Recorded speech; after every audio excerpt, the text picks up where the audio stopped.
Receber o pastor Bruno Ribeiro. Ele é pastor da Igreja Batista da cidade, lá em Vilas do Atlântico. É um jovem cheio do Espírito Santo, cheio de sonhos e ideais, e que teve um chamado de Deus para largar tudo e se dedicar ao ministério da palavra, o que ele tem feito com muita galhardia, com muita unção, com muita ousadia, e a gente quer passar para ele a palavra com muita alegria. Eu gostaria que toda a igreja, Família da Graça, recebesse o pastor Bruno com muita honra em nome do Senhor Jesus.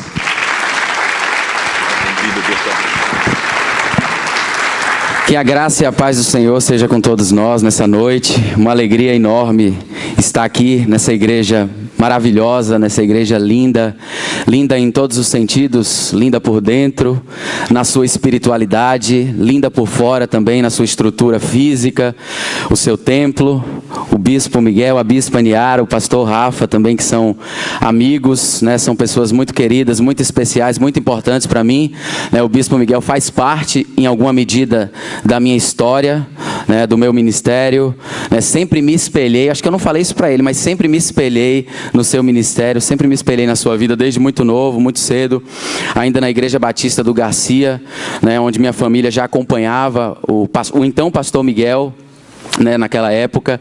E depois, né, em um tempo que eu estava sem igreja, fiquei frequentando aqui. Eu não sei se algum irmão lembra de mim, né? A igreja é grande, acho um pouco difícil alguém lembrar da minha presença, mas eu cheguei a frequentar a igreja aqui em alguns domingos, algumas terças-feiras, nesse mesmo horário, às 20 horas, né? Não me lembro quanto tempo faz isso, talvez uns 6 anos, mais ou menos. De modo que é uma honra, um prazer enorme, né, estar aqui nessa noite para transmitir a palavra de Deus para essa igreja, e uma responsabilidade imensa, gigantesca também, já que desse púlpito aqui certamente emana uma palavra de Deus, né, uma palavra profunda, né, todas as vezes, literalmente todas as vezes que eu vim aqui nessa igreja, eu fui edificado pelas palavras, lembro das pregações, lembro da influência do Espírito Santo em todos os cultos, né, aos finais dos cultos, as ministrações, a presença de Deus manifesta aqui no altar, no louvor, através da bispa Niara também, que sempre abria o culto aqui com tanta simpatia, com um sorriso no rosto, que envolvia a todos nós, envolve a todos nós, de modo que é uma responsabilidade enorme, né, estar trazendo a palavra aqui para uma igreja tão bem abastecida, né, tão bem guarnecida, tão bem equipada. O pastor Rafa aí, que tem despontado aqui em Salvador como um profeta, né, um homem de Deus, um homem íntegro, né, a gente olha para ele e vê essa integridade, vê a coragem, vê a unção, a presença de Deus na vida do pastor Rafael Nery, que já esteve lá na igreja 2 vezes, 3 vezes, eu sempre erro, né? Eu não sou muito bom de conta, de modo que é um prazer enorme estar aqui nessa noite. O pastor Rafa me chamou na semana retrasada, né, para que eu estivesse trazendo uma palavra aqui dentro do contexto da campanha em que vocês estão participando, em que eu já me engajo também nessa campanha aqui, já tomo posse do eu serei frutífero, amém? Já tomo posse do eu serei próspero, já tomo posse do eu viverei curado no ano de 2020, né?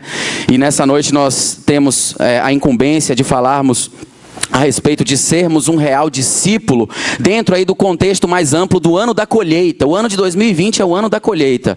O ano da colheita para essa igreja, o ano da colheita para as nossas vidas. Eu espero que você esteja nessa expectativa. Eu espero que você esteja esperando o grande de Deus, as grandes coisas, as grandes manifestações que o Senhor tem para essa comunidade, para a sua vida, que você possa estar tomando posse dessas palavras, que você possa estar vivendo isso com muita intensidade, porque o Espírito Santo de Deus está agindo, né?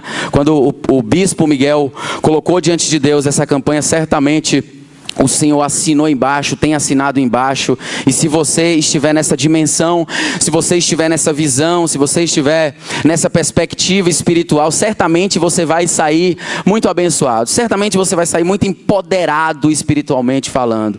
Certamente o Espírito Santo de Deus vai fazer grandes coisas em relação à sua vida, em relação ao seu futuro, em relação ao ano que está se aproximando. Já estamos em dezembro, né? Já estamos no mês de dezembro, o último mês do ano. O ano passou voando, né? Um dia desses aí nós estávamos em janeiro, estávamos virando o ano lá na igreja. Eu congrego e sou pastor ali da Igreja Batista da cidade, em Vilas do Atlântico, né? Sou pastor ali já há 4 anos, fui eu que plantei o trabalho, independente, o trabalho começou de uma forma independente, mas tem crescido aos pouquinhos, né? Uma igreja quase do tamanho dessa aqui, né? Brincadeira, uma igreja muito pequena, uma igreja bem menor, mas uma igreja em que o Senhor tem trabalhado, tem mandado pessoas. Temos aqui a presença dos diáconos Dani e Genilson, né? Que estão aqui me intercedendo pela minha vida, a presença também de Ítalo. Eu trouxe comigo também a pessoa que nos assessora lá na igreja, na filmagem, nas fotos, né? O Douglas, que está ali atrás, né? Então é um prazer para todos nós estarmos aqui compartilhando da influência, do poder, da graça de Deus, né? E participando disso aqui. Como eu senti a presença de Deus desde o momento que eu entrei aqui nessa igreja. Desde o momento que eu entrei naquela porta ali, eu já sentia a graça, sempre senti a presença de Deus no contexto dessa igreja. Deus está nessa igreja, Deus está na família da graça. É algo especial, meu querido e minha querida. Eu falava com o Sami, que congregou aqui, não sei se ainda congrega aqui na igreja, mas congregou aqui por um bom tempo. Eu falava: Sami, aquela igreja é a melhor igreja de Salvador. Aquela igreja é a melhor igreja da cidade. Pode, na época que ele estava em transição para mudar de igreja, e ele passou um tempo aqui com vocês, com os irmãos, certamente o Espírito é a melhor igreja, é uma das melhores igrejas da cidade, porque o Espírito Santo de Deus sempre está aqui. O Espírito Santo de Deus está sobre a vida do bispo. O bispo é um homem ungido, consagrado, a bispa, a sua família, essa família sacerdotal, essa família episcopal aqui dessa comunidade, é uma família consagrada e que certamente transmite os ensinos e as verdades das Escrituras de uma forma que vem do coração de Deus. Então aproveite a igreja em que você congrega, contribua, ajude no que você puder, e vamos para o ano de 2020, né, da melhor forma possível. Eu queria que você abrisse a sua Bíblia em Mateus, capítulo de número 10. Nós vamos fazer uma meditação aqui breve em Mateus, capítulo de número 10, e o tema que me ficou designado foi: eu serei um real discípulo. Repita comigo: eu serei um real discípulo. Eu fiquei na dúvida se seria real no sentido de realeza, de monarquia, ou se seria real no sentido de verdade, né? Eu estou indo pelo caminho da verdade, né? Eu serei um verdadeiro discípulo, né? Mas escolhi Mateus também, porque o evangelho de Mateus, o evangelho segundo escreveu Mateus, é o evangelho da realeza. Jesus é apresentado em Mateus como rei. Jesus é diferente de Marcos, que é apresentado como servo. Em Mateus, Jesus é apresentado desde o início como o rei que veio instituir o seu reino, o rei que veio implantar o seu império sobre as nações, iniciando por Israel, e passaria depois por todas as nações da terra, cumprindo a promessa lá de Abraão, a promessa antiga de Abraão, que diz que em ti serão benditas todas as famílias da terra, já anunciando Jesus no futuro, alguns 1000 anos depois, em que foi profetizado sobre a vida de Abraão. Então, Mateus, por quê? Porque fala sobre o Jesus como rei, que inaugurou um reino prometido, e esse reino está implantado nos nossos corações. Certa vez chegaram para os discípulos e perguntaram: como é que virá o teu reino? O teu reino virá de visível aparência, sendo redundante, né? O teu reino aparecerá de uma forma estrutural, de uma forma física. E Jesus respondeu: não, o reino de Deus já se manifestou, e o reino de Deus está dentro de vós. O reino de Deus está dentro de nós.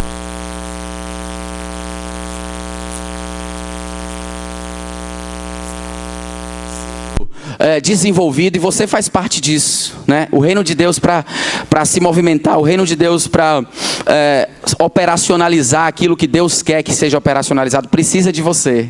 Diga assim: precisa de mim. Eu preciso ser parte desse reino. Eu preciso ser um dos súditos desse reino. Então, o contexto é esse, o contexto de Mateus, capítulo de número 10. Esse aqui é o segundo sermão de Mateus. Mateus é dividido em 5 sermões. O evangelho de Mateus é dividido em 5 sermões. São 5 grandes sermões, várias micropregações de Jesus, mas 5 grandes sermões. O primeiro dos sermões está registrado em Mateus capítulo de número 5, que é o sermão das bem-aventuranças, né? Quando Jesus sobe ali no monte, conhecido hoje em Israel como o monte das bem-aventuranças, e diz: bem-aventurados, bem-aventurados, bem-aventurados, e é conhecido como sermão ético, o sermão da ética. prática. O segundo sermão é o sermão do capítulo 10, sobre o qual nós vamos tratar nessa noite, que trata de discipulado, que trata de missões. É o sermão em que Jesus institui os seus 12 discípulos, que se chamariam apóstolos, que significa enviados. E é esse sermão aqui sobre o qual nós vamos tratar em breve, rapidamente. Logo.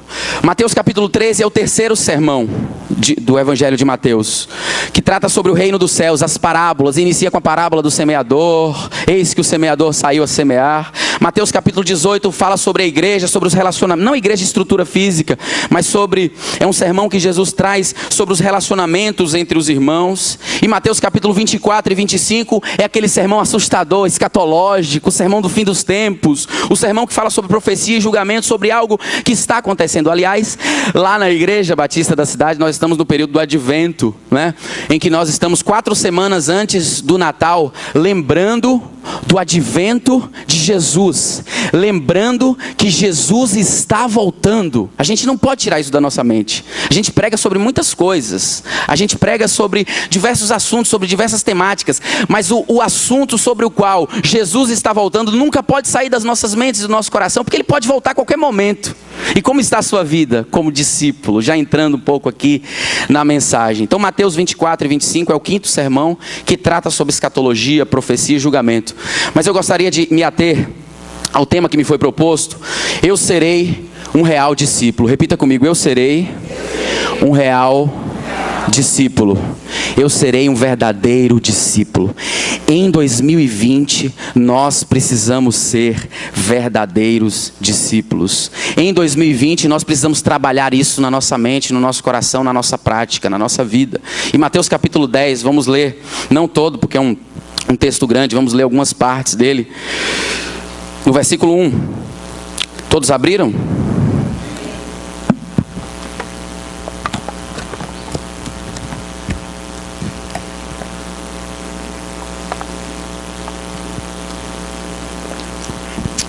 Versículo 1 diz o seguinte, Mateus 10. Tendo chamado os seus 12 discípulos, deu-lhes a autoridade sobre espíritos imundos, para os expelir e para os curar. E para curar toda sorte de doenças, aliás, e enfermidades. Versículo 7, vamos pular para o verso 7. E à medida que seguirdes, pregai que está próximo o reino dos céus. Curai os enfermos, ressuscitai os mortos, purificai os leprosos, expeli os demônios. De graça recebestes, de graça dai. Não vos provereis de ouro, nem de prata, nem de cobre nos vossos cintos, nem de alforje para o caminho, nem de 2 túnicas, nem de sandálias, nem de bordão, porque digno é o trabalhador de seu alimento. Vamos pular agora para o verso 22. E sereis odiados de todos por causa do meu nome. Aquele, porém, que perseverar até o fim, esse será salvo. Vocês estão acompanhando? Agora vamos pular para o verso 24 e 25. O discípulo não está acima do seu mestre, nem o servo acima do seu senhor. Basta ao discípulo ser como o seu mestre, e ao servo como o seu senhor. Se chamaram Beelzebu ao dono da casa, quanto mais a vós, os seus domésticos. E agora vamos pular, por último, para os versos 38 e 39. Lemos de forma bem panorâmica aqui todo o capítulo 10, né? Depois você pode desenvolver melhor a sua leitura em casa. E quem não toma a sua cruz e vem após mim, não é digno de mim. Quem acha a sua vida, perdê-la-á. Quem todavia perde a sua vida por minha causa, achá-la-á. Nós estamos aqui, portanto, num texto que trata sobre discípulos, que trata sobre discipulado. Missão e discipulado é o tema geral de Mateus capítulo 10. O segundo sermão que Jesus prega, é Jesus que está falando. É Jesus que está comissionando. É Jesus que está mandando, que está enviando os discípulos para que eles possam ir, para que eles visitem as aldeias, visitem as cidades, visitem todas a região de Israel. Inicialmente foi o chamado deles para Israel, para aquela região específica ali onde Jesus havia nascido, onde Jesus trabalhava. No futuro, em Atos dos Apóstolos, que nós vemos esse evangelho se expandir. Mas eu não gostaria de ficar apenas em teoria, né? Nessa noite, eu não gostaria de apenas trazer informações teológicas, informações relevantes em relação ao texto bíblico. Eu queria trazer aspectos práticos. Eu queria nessa noite falar sobre 4 características. Eu quero, na verdade, nessa noite falar sobre 4 características do real discípulo. 4 características para 2020, para que você possa começar a trabalhar isso agora em dezembro, a fim de que em 2020 você já comece o ano com isso na mente, muito consolidado no seu coração, para que você possa seguir os passos de Jesus, como você deve seguir.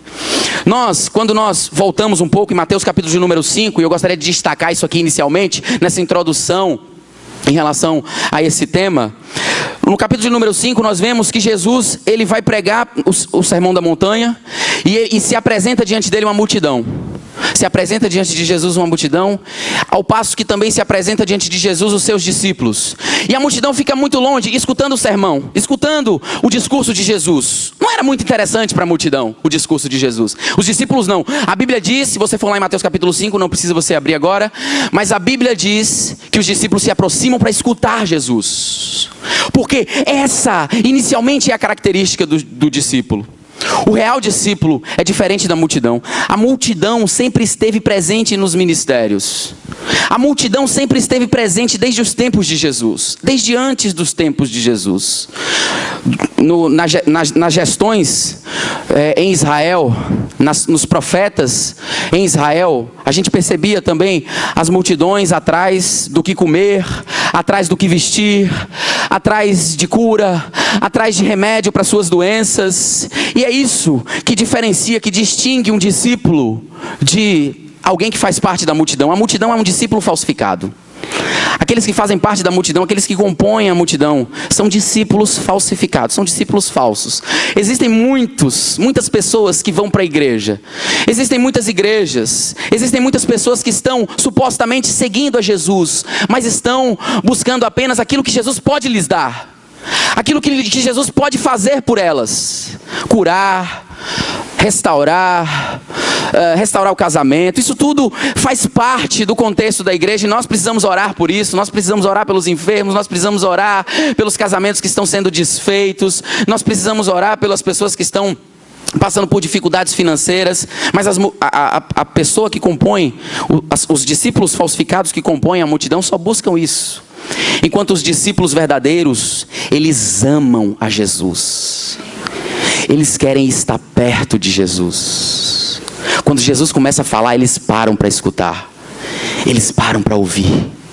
Quando a palavra de Deus é pregada, eles param para escutar, para andar de acordo com aquela palavra. Há uma diferença, portanto, muito clara que a gente pode ver sempre, inclusive nos dias de hoje, entre essas duas realidades. E eu já te pergunto de pronto, você faz parte dos discípulos verdadeiros ou dos discípulos falsos? Ou você tem tido uma experiência de fé, uma experiência cristã que não corresponde àquilo que Deus quer para a sua vida? Sabe como é que nós devemos ser? Como discípulos, está registrado lá na frente, em Mateus capítulo 13, versos 44 e 45, que diz que o reino dos céus se assemelha a um tesouro escondido no campo. Certo homem, tendo encontrado, escondeu novamente, e então, transbordando de alegria, vende, repita comigo, vende tudo o que tem, e compra aquele terreno. A pérola de grande valor já é a próxima parábola. Então, o discípulo, ele está disposto a entregar a sua vida por inteiro por Jesus. O discípulo está disposto a fazer o diferente do que o jovem rico fez. Porque Jesus não queria as riquezas do jovem rico. Jesus queria provar o coração do jovem rico. Jesus queria provar o jovem rico na sua integridade espiritual, na sua integridade como discípulo. E eu não sei como é que Jesus está te provando. Eu não sei como é que Jesus está te encarando. Eu não sei quais são as coisas com as quais você se apega. E você muitas vezes deixa Jesus de lado para ficar com essas coisas. Algum pecado, algum bem material ou bens materiais. O verdadeiro discípulo, ele faz isso que está registrado em Mateus capítulo 13. Ele é capaz de vender tudo o que ele tem para se encontrar com o tesouro maior, que é Jesus. Tome isso como ponto de partida. Tome isso como um princípio para essa noite, para que você, em 2020, possa ter uma postura espiritual diferente. Eu não sei se você está demandando muito de Deus, mas está oferecendo pouco para Ele. Talvez você demanda, suas orações são repletas de pedidos, e agora em dezembro fica ainda mais... a fila fica maior, né? A imagem de Deus se transforma na imagem do Papai Noel, né? Com um sacolão nas costas e que pode distribuir presentes para aqueles que querem os seus presentes. A primeira característica de um discípulo que eu gostaria de destacar, tendo essa introdução tendo sido feita, é que o discípulo, ele tem intimidade com Jesus. Primeira característica para 2020, para que você tenha uma colheita abundante, não apenas espiritualmente, mas inclusive na sua vida material, na sua vida relacional, nos seus sentimentos. Você precisa ter intimidade em 2020 com Jesus. Mais intimidade com Jesus. Você precisa ter autonomia espiritual. Você precisa buscar mais a Deus. Está muito claro no texto que nós lemos. Eu quero que você foque no texto que nós lemos. Mateus 10, versículo 1, diz isso. Olha o que diz Mateus 10, versículo 1. Tendo chamado os seus 12 discípulos, deu-lhes autoridade. Veja que primeiro Jesus chama os seus 12 discípulos. Veja que primeiro Jesus chama para perto os seus discípulos. Repita comigo: antes de enviar, Jesus chama para vir. Antes de ir, eles vêm para Jesus. Eles se aproximam de Jesus. Isso significa intimidade. Era necessário intimidade antes deles saírem, antes deles desempenharem a função sobre a qual Jesus estava lhes comissionando. Tem um escritor chamado Paul Bendor Samuel que comenta, e eu estou me fundamentando na sua ideia, no seu pensamento. Ele diz que o fato de o convite para vir preceder a ordem para ir é um lembrete de que o ministério flui da intimidade. A nossa vida flui de intimidade com Deus. Você não vai para frente no ano de 2020 se você não tiver intimidade com Jesus, se você não se apegar mais a Ele.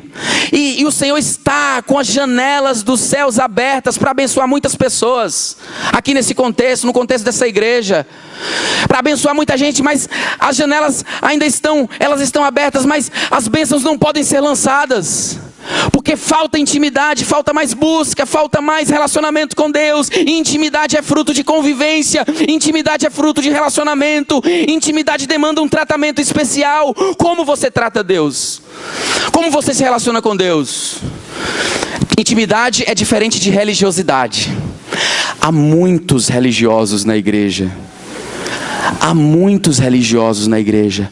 Pessoas que acham que vão aos domingos, vão às terças-feiras, participam das atividades, mas são secas, mas não ouvem a voz do Mestre, mas não escutam Jesus, mas não conhecem a Jesus de verdade, mas não são discípulos, fazem parte da multidão. E você precisa fazer uma virada na sua vida, que essa virada seja de verdade, não seja apenas a virada de 2019 para 2020, mas que seja uma virada de verdade, uma virada em que você tenha mais intimidade com Deus em 2020. Coloque isso como meta. Talvez a principal meta da sua vida para 2020 é ter intimidade com Jesus, é falar mais com Ele. E eu quero te dizer uma coisa: os que não são íntimos, eles buscam atalhos. Eles acham que apenas as pregações vão lhes sustentar. Eles acham que apenas o irem à igreja vão lhes sustentar. Eles acham que aquela missionária do poder, do fogo, a profeta que revela, que transmite a mensagem do céu, porque ela tem intimidade com Deus. Mas aí você vai até ela para buscar da intimidade que ela tem com Deus, para obter resultados para a sua vida. Está errado. Seja essa missionária do fogo, seja essa profeta pentecostal, ou esse profeta pentecostal que ouve a voz de Deus, que escuta o Senhor, que conhece o Senhor, que sabe quando o Senhor está, onde o Senhor está, o que Ele está fazendo. Intimidade, repita comigo, é fruto de relacionamento. Eu preciso ter relacionamento com Jesus. Diga assim: eu não posso buscar atalhos, eu preciso ir direto à fonte. O véu do templo se rasgou e você tem livre acesso a Jesus. Religiosidade é diferente de intimidade. Larga de ser religioso. Religiosidade ficou em 2019. Em 2020 é espiritualidade profunda. É mais leitura da palavra, é mais oração, é mais frequência na igreja, é mais investimento no reino de Deus. Em 2020 a sua vida vai mudar em nome de Jesus. Você vai ser como Adão e Eva lá no iníciozão, no início de tudo, quando Adão e Eva falavam com o Senhor na viração do dia. Eles estavam nus, eles eram nus, e o Senhor se comunicava com eles, e eles conseguiam falar com Deus, e havia uma relação próxima, íntima, e de repente essa relação foi rompida. Você precisa voltar à intimidade que tinha Adão e Eva. Você precisa ser amigo de Deus como foi Abraão. Abraão é conhecido na Bíblia como um homem de fé, o pai da fé, mas também como amigo de Deus. Amigo de Deus. Meta para 2020: ser amigo de Deus. Moisés falava face a face, como com a qualquer amigo. Imagina eu falando com o bispo há pouco lá em cima no gabinete dele. É como Moisés se comunicava com Deus. É essa intimidade que eu quero para 2020. Eu preciso, isso está registrado em Números 12, 8. Meu irmão, você alcança mais intimidade com Deus quando você ora mais. Eu quero enfatizar a oração nessa noite. Oração. Oração. Você precisa orar mais. Você precisa tomar tempo de oração. Eu sei que sua agenda é lotada. Tem um livro de Bill Hybels que diz: ocupado demais para deixar de orar. Se você está mais ocupado, aí é que você precisa orar. Ocupado demais para deixar de orar. Vira essa chave. E se você está muito ocupado, se você não tem tempo para nada, aí que você tem que usar o tempo que você tem para aproveitar sua família, aproveitar sua esposa, seus filhos, mas também para orar, para buscar a Deus, para ir para a igreja. Sobre oração, afirmou Hudson Taylor, um missionário na China do século XIX, o homem que desbravou o evangelismo na China. Depois você pesquisa sobre Hudson Taylor. Ele diz: quando trabalhamos, nós trabalhamos, mas quando oramos, Deus trabalha. Charles Spurgeon, um pregador do final do século XIX, início do século XX, o príncipe dos pregadores, pregador batista, britânico, inglês, diz: eu preferiria ensinar um homem a orar do que 10 a pregar. E Samuel Chadwick, ministro metodista também da Inglaterra, que era um homem que orava 3 vezes por dia. 3 vezes por dia a sua vida toda. Depois que ele descobriu isso, o ministério dele fluiu, a vida dele fluiu, ele se tornou próspero. Os anos dele foram melhores. Ele afirmou que a maior preocupação do diabo é afastar os cristãos da oração. Ele não teme os estudos, nem o trabalho e nem a religião daqueles que não oram. Ele ri de nossa labuta, zomba de nossa sabedoria, mas treme quando nós oramos.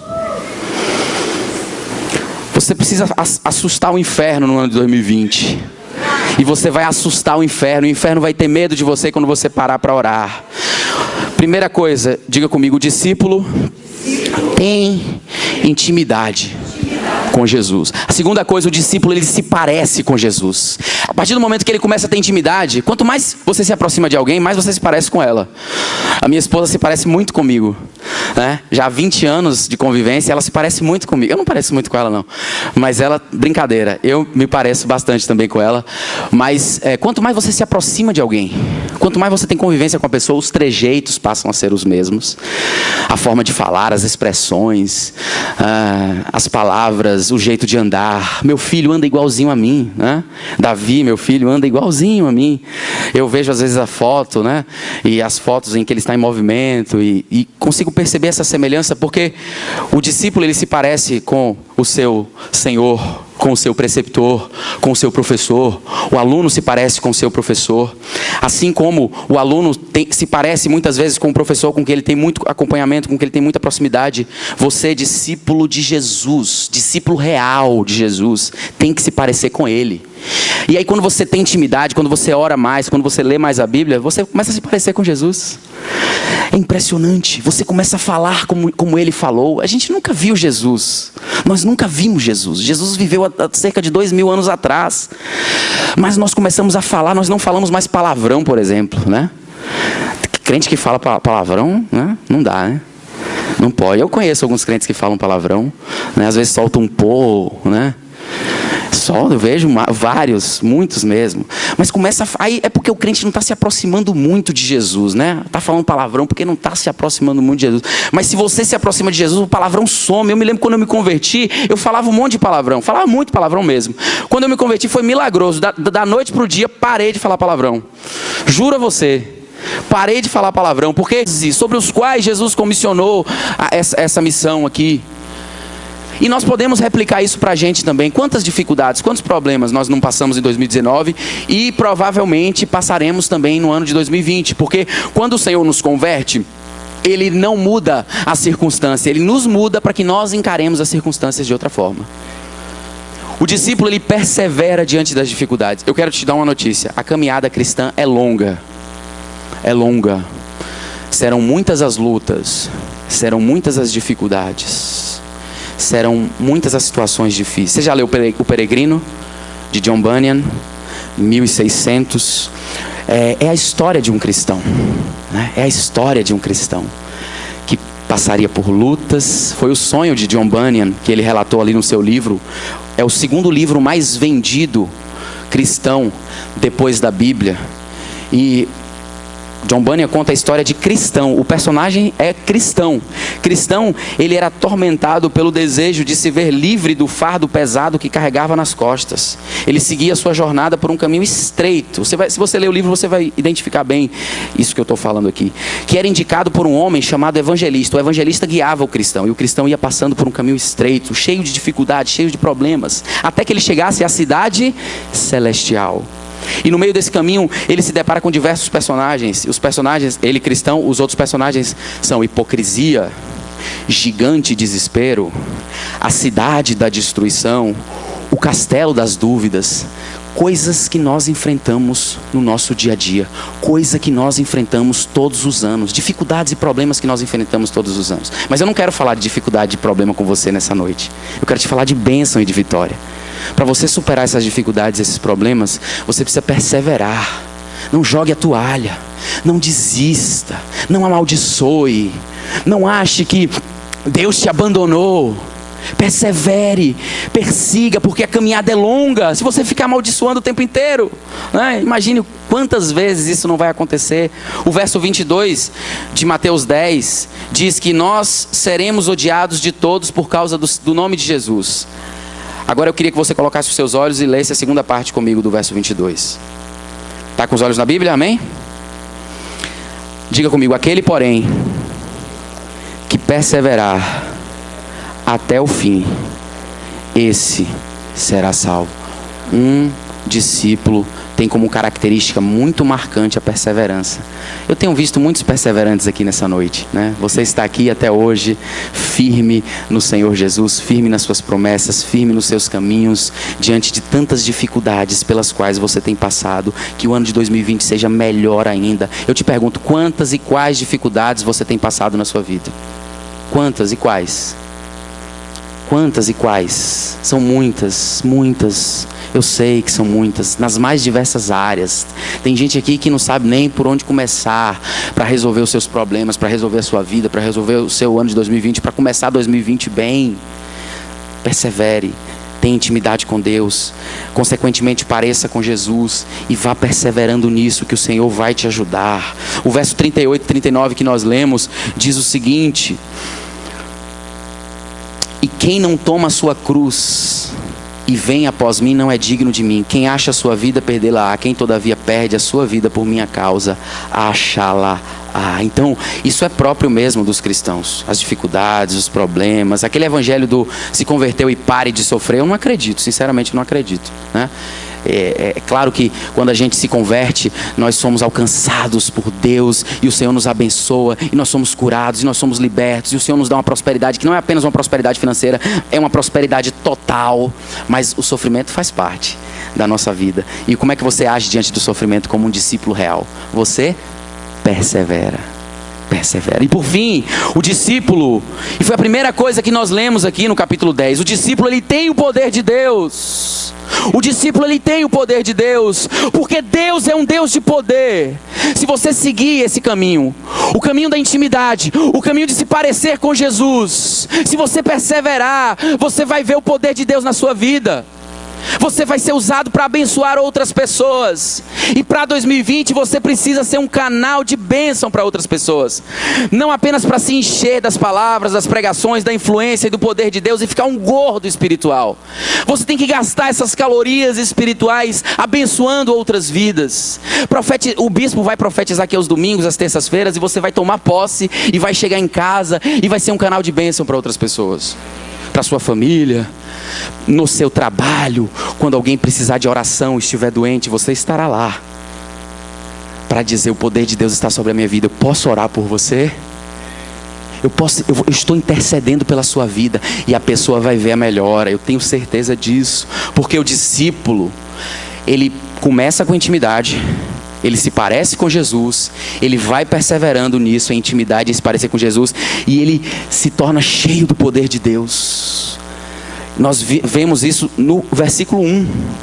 Jesus disse: tendo chamado os seus 12 discípulos, ele deu-lhes autoridade sobre os espíritos. Repita comigo: deu-lhes autoridade sobre os espíritos imundos, para os expelir e para curar toda sorte de doenças. O verso 8 diz: curai enfermos, ressuscitai os mortos, purificai os leprosos, expeli os demônios, de graça recebeste, de graça dada. Você vai ser um canal de bênção em 2020. Você vai ser um discípulo que vai discipular outras pessoas e vai ganhar outras pessoas para Jesus em 2020. Você vai ser alguém sobre quem o poder de Deus vai fluir. Não é apenas do bispo, é cheio do Espírito Santo. A bispa é cheia do Espírito Santo. Você também precisa ser cheio do Espírito Santo, porque como ele, você também é discípulo e discípula de Jesus. Fogo de Deus sobre sua vida, graça abundante do Senhor sobre sua vida, não para ficar guardada para você, mas para que você possa despejar sobre outros. E os enfermos serão curados, e os cativos serão libertos, porque onde você chegará, onde você colocar a planta dos seus pés, haverá um ambiente espiritual liberado, favorável. A graça e a glória de Deus se manifestará naquele lugar. Mas para que haja o poder de Deus, você precisa passar por esse caminho que eu falei. Intimidade, diga comigo: intimidade. Lá no Antigo Testamento há a imagem lá dos sacrifícios, do fogo sobre o altar. E para que o fogo fosse despejado sobre o altar no Antigo Testamento, era necessário que houvesse altar, sacrifício, renúncia, um animal que fosse ali imolado. Você também precisa sacrificar, não mais animais, não mais cordeiros. O que você tem que sacrificar é mais do seu tempo para Deus, dar mais do seu tempo para Deus. E aí a profecia de Joel, capítulo 2, versículo 28 vai se cumprir. Eu derramarei do meu espírito sobre toda a carne. Marcos 16, 17 vai se cumprir em 2020 sobre a sua vida. Os sinais seguirão aos que crerem. Você será um discípulo que verá os sinais. Deus vai falar com você em 2020 como não falou em 2019, ou mais ainda do que falou em 2019. Conforme João 14, 12, se Jesus já fez tantas obras, você como discípulo é designado para fazer obras maiores do que as que Jesus fez. Amém? Então em 2020, você será um real discípulo. Você vai rejeitar o espírito das multidões. Você não vai querer apenas as mãos e as bênçãos de Jesus. Você vai querer Ele, Jesus, amando Ele, buscando Ele, tendo intimidade com Ele. Isso é um verdadeiro discípulo, isso é um real discípulo. O Senhor continua procurando discípulos, conforme João capítulo 4, que diz que o Pai procura verdadeiros adoradores, que o adorem em espírito e em verdade. Deus tem um projeto e um sonho para a sua vida. Não é uma casa em Alphaville, não é o melhor carro que você conhece. O sonho de Deus é que você seja um discípulo, é que que você seja um amigo dele, é que você viva tudo que ele tem para a sua vida. E ele vai te prosperar, ele vai te abençoar, não vai te faltar nada. Você vai ser uma pessoa próspera em todas as áreas da sua vida. 2020, conforme está dizendo a campanha aqui, é o ano da abundância. Repita comigo, 2020 é o ano da abundância. Diga, eu serei frutífero, eu serei próspero, eu serei curado, eu serei um servo fiel, eu serei um verdadeiro adorador, eu estarei com a minha família espiritual. E a mensagem dessa noite: eu serei um real discípulo. Amém. Deus abençoe a todos.